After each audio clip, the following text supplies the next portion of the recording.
My name is Elena Vargas and I am 32 years old. I never imagined that the most desperate moment of my life would also reveal the true face of my family. It all started with a sharp pain in my right leg.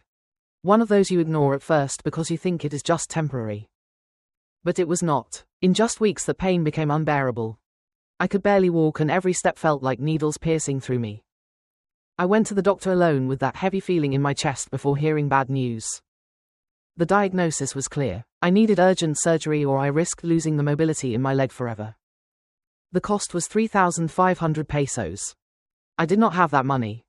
I had been supporting my parents financially for years, paying bills, helping my sister whenever she needed it, and covering expenses that were not even mine. I thought that for once they would be there for me.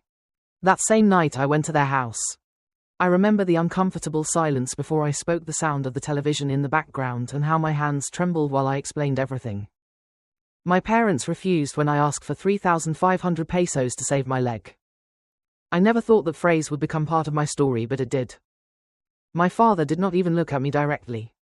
He simply sighed and said, "We just bought a boat." A boat, as if that were more important than his daughter's health.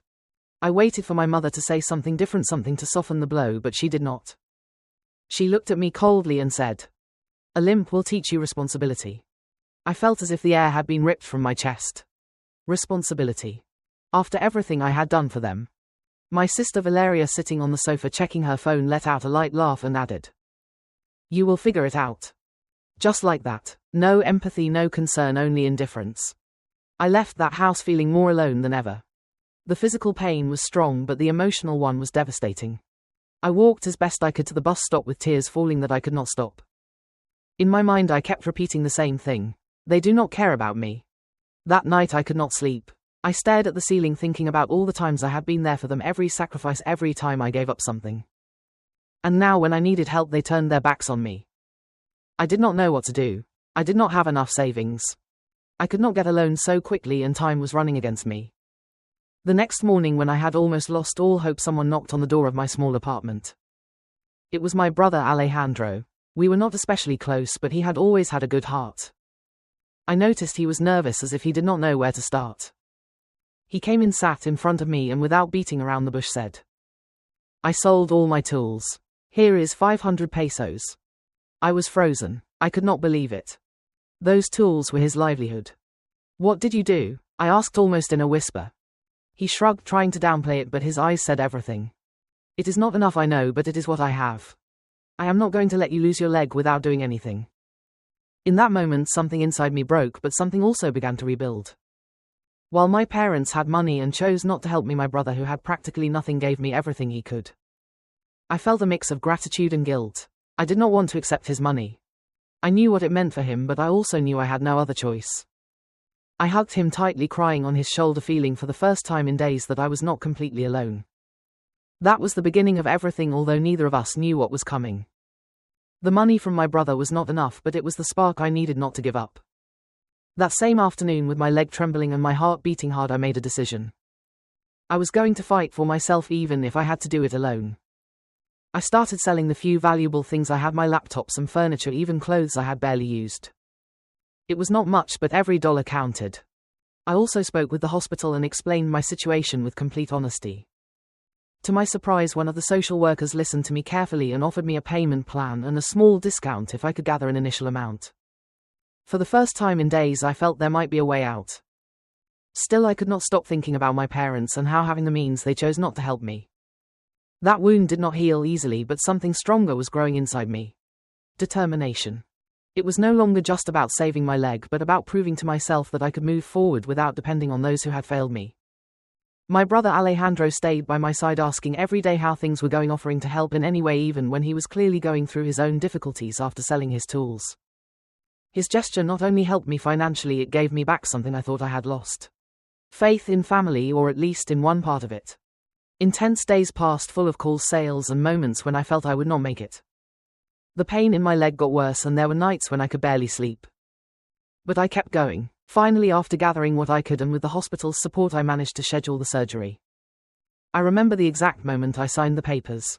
My hands were trembling, not only from fear but from everything I had gone through to get there. Before entering the operating room, my brother took my hand and said, Everything is going to be okay. And for some reason I believed him. The surgery was a success.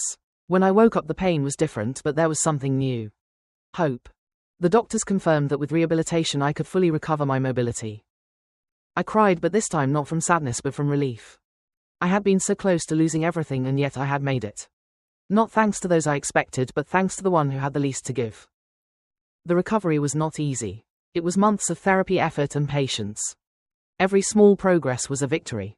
The first step without help, the first day without pain, the moment I could walk normally again. During that whole process my parents never appeared. Not a call, not a message, nothing. And although it hurt, it also gave me clarity. I understood that I could no longer expect anything from them, that my peace could not depend on their approval or support. One day, months later, I received a message from my mother. It simply said, "How are you?" I read it several times, feeling a mix of emotions.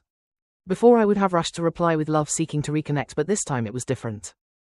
I replied with respect, but with distance, because I was no longer the same Elena Vargas who left crying from their house that night.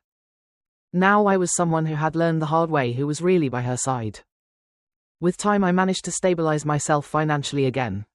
I got a better job, I saved, and the first thing I did was help my brother. I bought him new tools, even better than the ones he had sold. When I gave them to him, his reaction was something I will never forget. He stayed silent with shiny eyes and only said, "You did not have to do it." But I knew I did, because he had not only given me money, he had given me a chance to move forward. Today I walk without problems. My leg is fine, but the scars that remain are deeper than the physical ones. I learned that family is not always who shares your blood, but who stands by you when you need it most. And although that experience was one of the hardest in my life, it was also the one that made me stronger. If this story made you feel something, if you have ever gone through moments when you felt no one was on your side, remember this. There is always a way out, even when everything seems lost. And sometimes help comes from where you least expect it. Thank you for listening to today's story. Don't forget to like, share, and subscribe to support the channel. See you in the next story.